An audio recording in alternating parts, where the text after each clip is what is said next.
Is India poised to make history once again in space exploration? Will Chandrayaan 3 be the nation's ultimate lunar triumph?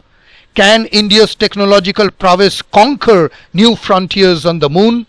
What mysteries lie hidden on the lunar surface waiting to be unveiled by Chandrayaan 3?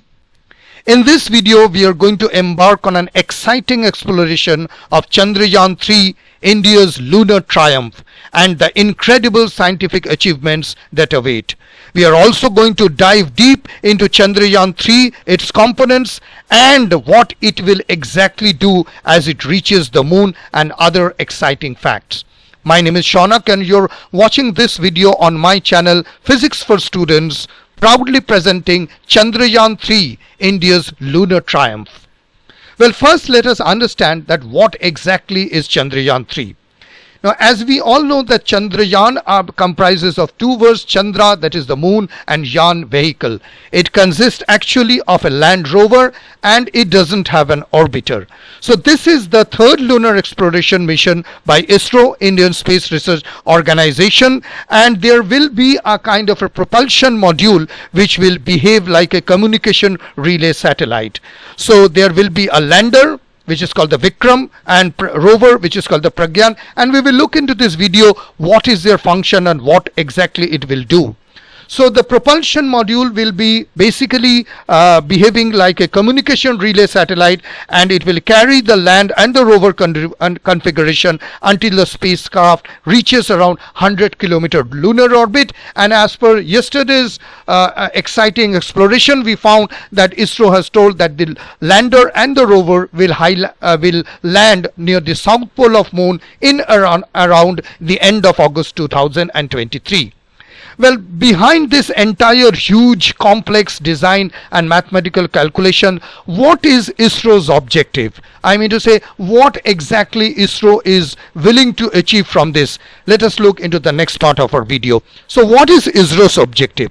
Now you see, Indian Space Research Organization began the lunar launch of Chandrayaan 3 to explore the moon on 14th of July 2023. Now it actually is making a soft landing on the natural satellite of Earth. By the time you're watching this video, it has already been established firmly on the Earth's orbit. So building upon the success of its predecessor, that is Chandrayaan 1 and 2, the lunar exploration is set to push the boundaries of space discovery and innovation. The ISRO has made it clear three objectives. First is to demonstrate safe and soft landing on the surface of the moon. That means the machine won't crush land, but it will have a soft land on it. Number two, the rover will conduct operations on the moon. What are the operations we will soon see, and it will conduct on-site experiments on the lunar surface. This is basically the primary three objectives which ISRO has made it clear on its launching of Chandrayaan 3 yesterday. Now question is that what is making Chandrayaan 3 so special? What is so special about Chandrayaan 3? Coming into the next part of our video. What makes Chandrayaan 3 so special? Well, ISRO has claimed that it has learned from the weakness of Chandrayaan 2 and it has rectified in Chandrayaan 3 after the launch and the failure of Chandrayaan 2.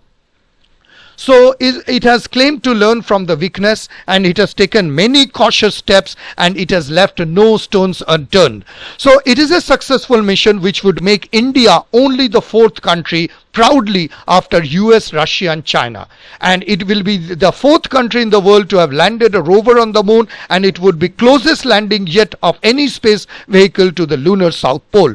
And what is also making it special is that after the launch from the Earth's surface, the module would enter the lunar orbit from where the lander would separate, attempting for soft land on the lunar surface.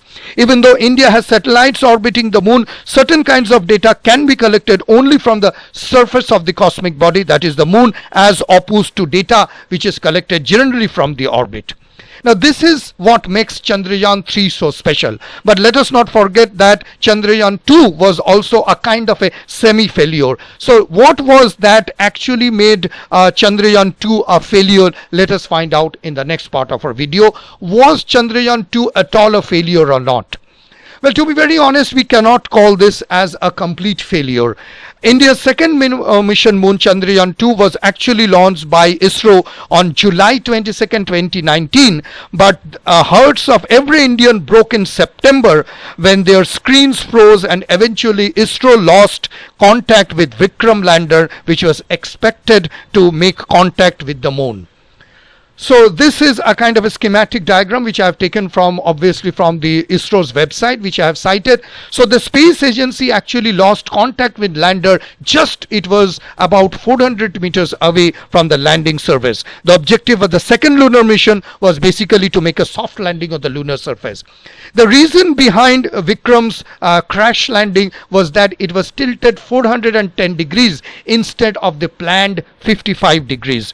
When the Vikram lander tilted from its set trajectory, the scientists could do nothing but be the silent spectators. According to ISRO officials, the velocity of the lander was supposed to slow down from 6,000 kilometers per hour to 0 kilometer in 4 phases, but the space agency lost contact with it just minutes before touching the ground. Those who have watched in 2019, it was a heartbreaking moment for all of us. I'm sure you recall that moment. This is the lander Vikram and this is the rover Pragyan. So due to the change in trajectory and the lack of speed reduction, the Vikram lander along with the moon rover Pragyan crash landed on the moon. Now this is the picture, a picture which shows the impact of the Vikram lander impact point associated with this green debris field. The green dots indicate spacecraft debris and the blue dot actually shows the disturbed soil, likely where small bits of the spacecraft churned up to the regolith. Now this one is actually by this gentleman Shanmuga Subramaniam, located the debris about 750 meters northwest of the main crash site and was a single bright pixel identification and on that first mosaic. And here is the tweet which Shanmuga Subramanian did, that rovers intact on moon surface and has rolled out a few meters from the skeleton Vikram lander whose payloads got disintegrated due to rough landing. Now this was the tweet which was done by Shanmuga Subramaniam August 1st 2020, as you can see, and it shows that why and exactly the location, that is S for you can tell Shanmuga Shan, and he located exactly where the disintegration took place and where the rover actually due to landing was located. This was actually the reason we find out for Chandrayaan 2's failure, the declination or the problem with the angle and it should have come down to a certain amount of speed which was unable to do. Now ISRO and we all learned from Chandrayaan 2 what are the mistakes that we make, and now it is the time that we should look into Chandrayaan 2 and Chandrayaan 3, what are the improvements and what are the things that we have done. Now we all know that in September 2019, millions of Indians and countless individuals from the globe witnessed ISRO's Chandrayaan 2 mission fall short just before landing on moon. The mission's orbiter, however, remains and continues to transmit valuable data. So the ISRO actually has not allowed to set back or dampen their spirits, and from Chandrayaan 2 to heart implementing a series of improvements in their upcoming Chandrayaan 3 mission, which aims to get a lunar triumph. Here is a comparative study, a kind of improvement between Chandrayaan 2 and Chandrayaan 3. So you see first that the Chandrayaan 2's legs could not withstand higher velocities. Although this is now a precise calculation, yet ISRO has made it sure that the lander's legs may make them more robust and they're capable of withstanding higher landing velocities. Also, Chandrayaan 2 has been extended to 3 meters per second tolerance, which was not present in Chandrayaan 2.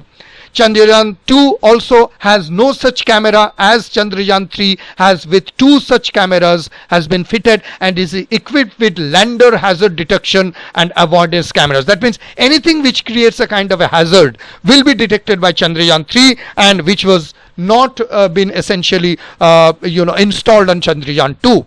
Chandrayaan 3, the Vikram lander has more stronger legs as I have just shown, and this was not present in the earlier version of the lander. Also, Chandrayaan 3 will have more additional fuel to Vikram, so it has more capability to travel or handle any kind of a dispersion, which was not present. Fuel was much less in Chandrayaan 2. Also, there is a new sensor which is called Doppler velocity meter, which has been added in Chandrayaan 3, and Chandrayaan 2 did not have any such sensor. So it is quite clear from this comparative study that Chandrayaan 2 is all set for all kind of problems, hazards, any kind of anomaly which is happening around the spacecraft launch or launching down. This will be very efficiently and effectively encountered by Chandrayaan 3, which was not there in Chandrayaan 2, and we hope all the best that Chandrayaan 3 make a great triumphant launch in the field of moon. Okay, so the big question rises now is that how will Chandrayaan 3 reach the moon? That is the biggest question. Now you see, ISRO has divided this 40 days journey actually into 3 distinct segments. The Earth-centric phase, number 1, the lunar transfer phase, number 2, and the moon-centric phase, number 3. These are the 3 essential phases in which ISRO has divided Chandrayaan 3, and we are wishing that we will cover all these phases and we will reach the moon safely and effectively. Kind of a schematic diagram which shows a kind of flow chart, an idea that how Chandrayaan 3 is going to reach the moon. So ISRO, as we have seen, has divided it into 3 segments. So first is this one, which is Chandrayaan 3 will make 5 orbits around the Earth before it is going to the other phase. So you can see here 1, 2, 3, 4, 5, and these are the 5 orbits which will be making. By the time you are watching this video, phase 1 is now partially over, and the pre-launch and launch and ascent periods completed by the liftoff and the separation of Chandrayaan 3 has already been done from its rocket. The second thing will be the lunar transfer trajectory. Now this lunar transfer trajectory is actually when it will be moving off into after making the 5 orbit, it will swing past Earth. The spacecraft will increase its distance from our planet. So here it goes the line. That means that the final sweep will help place Chandrayaan 3 on a lunar transference trajectory. This was the final phase where it will ultimately go to the lunar transfer trajectory, and it will be sending it moonward during the lunar transfer phase. And this is known as the phase 2, and this is the final phase. Phase 3 will happen when it will be in the lunar orbit, and a move that will kick off the moon centric phase, that is phase 3. The mission will then orbit the moon 4 times, and you can see 1, 2, 3, 4, the blue lines, 4 times, and getting gradually closer to the lunar surface, which will subsequently loop and will land safely on the surface of the moon. So phase 1 starting with Chandrayaan taking off, making 5 orbits. Phase 2 starting with the going to the lunar phase, the lunar transfer trajectory, and then entering the moon centric phase, and it is going around 4 times, and eventually it is slowing down and landing softly on the moon's south pole. So now the question is that this is regarding the journey, this is regarding the voyage. But what will exactly Chandrayaan do after reaching the moon? Coming up into the next part of our video, what will Chandrayaan 3 do after reaching the moon? So the first thing is that we need to understand what this Chandrayaan actually comprises of. Now this is an integrated model which shows that this is the lander module plus the rover module, and this is the propulsion module. Don't worry, I will be explaining one by one what these modules and what these functions are about. So left hand side shows basically the integration part of lander and the propulsion, and these are the separated modules. So first thing is that you see this is the rover. You can see there is a solar panel, there is navigation cameras, and there is a warm electronic box, and different kind of high-end instruments are there, and it is in X, Y, and Z direction. So what will this rover do? This rover actually will come out and carry experiments on the lunar surface so that we from Earth can learn a lot of new data. So the rover will actually be carrying technically called APXS, or alpha particle X-ray spectrometer, and and laser-induced breakdown spectroscope, which will be deriving the elemental composition within the vicinity of the landing site. This is the job of the rover. Now what will the lander do? The lander actually will touch down in the south polar region of the moon at a speed of under 5 miles per hour. Remember that Chandrayaan 2's basic failure was that we cannot control the speed, so it made a crash land. And finally comes the propulsion. So the propulsion, what it will do, that it will stay in the orbit around the moon and it will continue communicating with the rover and the lander. So it won't come down, it won't be on the surface, but it will be orbiting around the moon and communicated with the rover and the lander. Now here is, I have marked it in red, this is actually the landing site, that is the South Pole. And if I take the magnify the moon like this and I plot an area like this, and the rover will just slowly land here. And after landing, what will the rover do? Number one side of Chandrayaan 3 lander will unfold, that means it will open. Number 2, the rover will emerge from the lander's belly. And number 3, it will drive down the ramp. This is the ramp, as you can see, and it will begin exploring the lunar environment.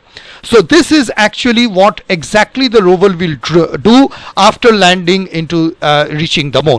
The question is that for how long the rover and lander will work. Will it remain for there for eternity, or 10 days or 15 days? And if it is so, why is this time duration? Coming up into the next part of our video. Now you see, this is the Vikram lander.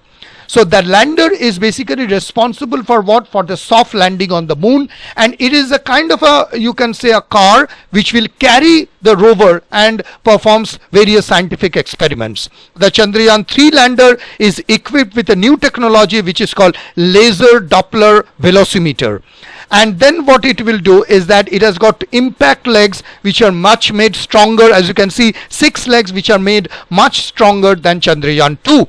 And the lander will carry up 3 payloads which are those instruments which will come down, and then it will start functioning. So this is, I mean to say, a basic understanding of Vikram, the lander, what it will carry, how it will land, and what are the functions that will do.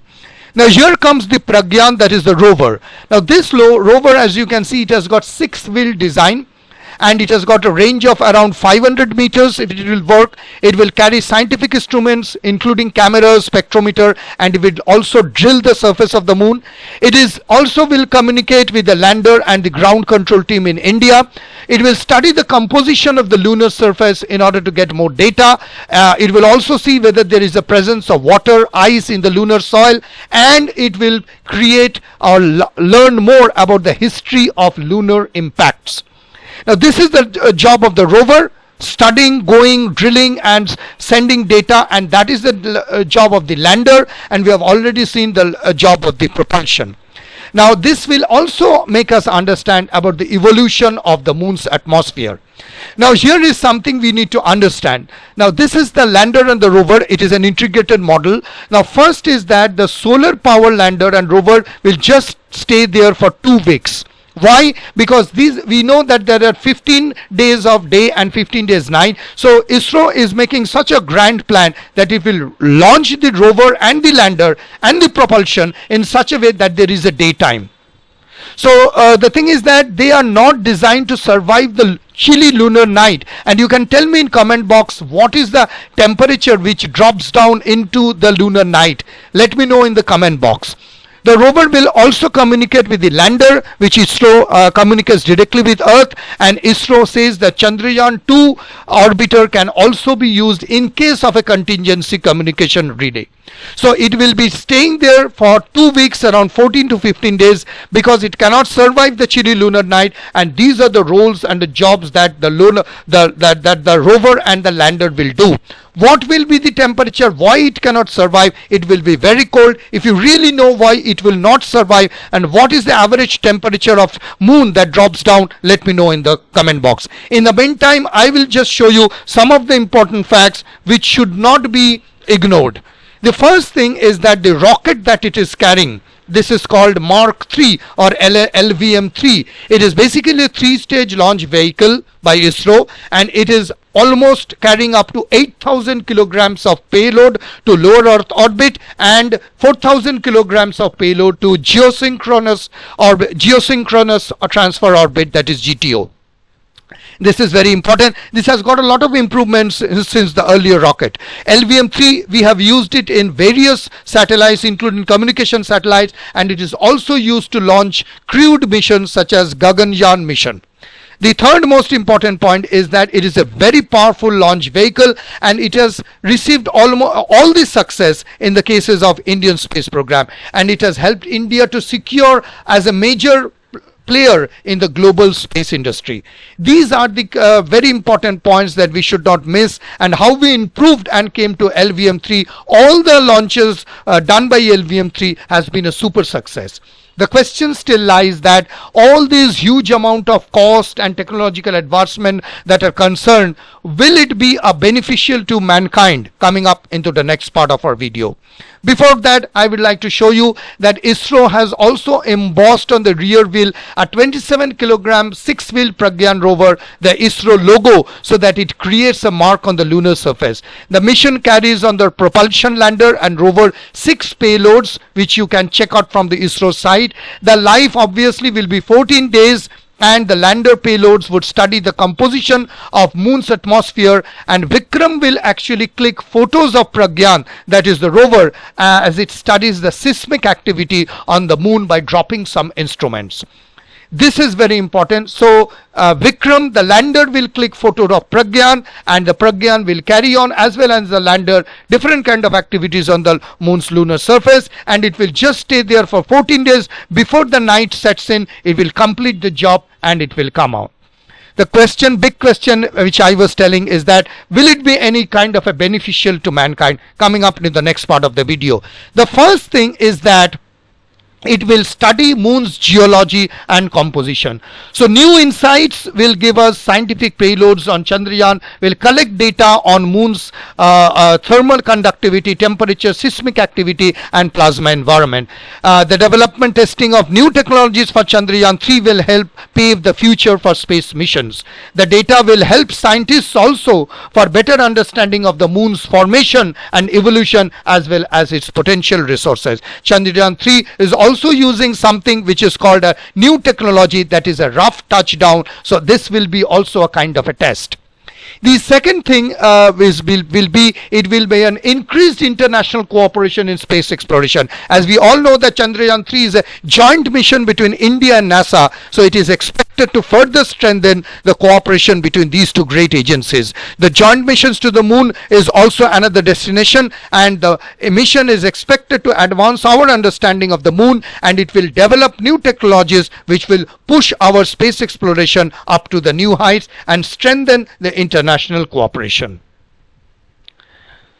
The final is that it will actually do a better understanding about the resources of moon's water resources. So it will definitely prove a better understanding of the moon's potential as a resource for future generation. The moon could potentially be a source for resources for future generations such as water, metals and other minerals.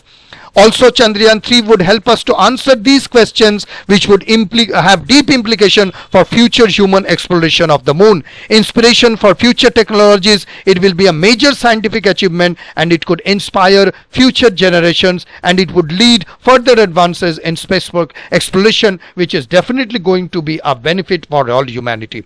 So yes, these are few of the important contributions or important benefits which is definitely going to happen to to mankind, to space exploration, and to our next level technologies in terms of space and science. It would also be a better understanding of the moon's potential for future generations, so we could understand the resource for future generations. It would also, Chandrayaan, help us to assess the moon's potential as a resource, and it is definitely as a major scientific achievement. We might be thinking right now it is very awkward, but can we create a habitable atmosphere on moon? Can we go there and live? These are some of the burning questions which are going on all around the world, and possibly Chandrayaan 3 would put an stop or would answer these questions. Well, the earth is the cradle of humanity, but one cannot remain in the cradle forever. Now, this is a quote by Konstantin Solyovsky, a Russian rocket scientist and astronaut. Now, this actually is a reminder that earth is not only our home, we are a spacefaring species and we have the potential to travel to other worlds, and we should not stay trapped in our cradle forever. We need to explore the universe and find new challenges and opportunities. Prime Minister Modi in France said in a tweet that 14 July 2023 will always be etched in a golden letters as far as India's space sectors is concerned. Chandrayaan 3, our third lunar mission, will embark on its journey. In the tweet, PM Modi also told that this remarkable mission will carry the hopes and dreams of our nation. With hopes held high and Prime Minister Modi showing our way in order to take forward, this is one of the greatest moves that PM Modi and the entire Indian space exploration has done.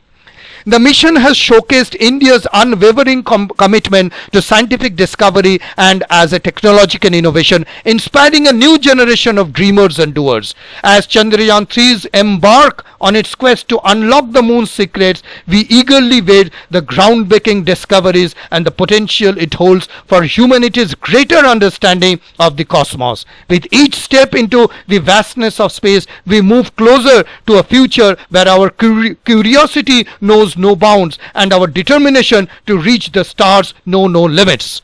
Together we forge ahead during a dream of a universe to reveal its wonders, and with Chandrayaan 3 as our guide, the possibilities are endless. Thank you very much for watching this video. If you have really liked this video, please subscribe to my channel Physics for Students, and you can always contact me at this email ID, and you can follow me on my Facebook, Instagram, LinkedIn and Twitter channel. And this is another Facebook fan page of Stephen Hawking, which you can always go and follow. Thank you very much for watching this video, and we will eagerly wait till the August when Chandrayaan 3 touches down and it will open up a new frontier of space explorations. Jai Hind, Vande Mataram.